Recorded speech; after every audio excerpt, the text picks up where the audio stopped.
Unë jam i gjuetar që ecën në pyll njerëzish në këtë rast. Edhe kur I del një subjekt, një gjë interesante e shkrap. Edhe kështu e bëj, shkoj nëpër qytete të vogla, nëpër plazhe, edhe fotografoj. Për gati 8 vjet jam marrë me televizione. Pra kam menaxhuar televizione.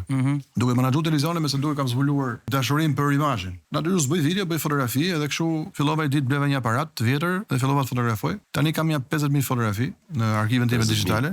Po, mund të kem 50.000 fotografi. Ja 42 nga këto u zgjodhen edhe bëra një ekspozit para një muaji. Unë jam digital sepse është vështirë po. Se kam atë shprehin e fotografit klasik. Po më nuk më intereson shumë teknologjia. Pra unë merrem me kompozimin, më pëlqen si të kompozoj. Teknologjia mund bëj fotografi të bukur edhe me celular. Nuk ka të bëj fare. Ti se kupton. Pra nëse unë bëj ty fotografi edhe me celularin tim, Renisi e bën me një aparat, po themi, 10.000 euro, Leica. Nuk është se ndryshon shumë thua. Nuk e kupton shumë. Po, marrë. Se kupton shumë. Profesionistët e kuptojnë sigurisht.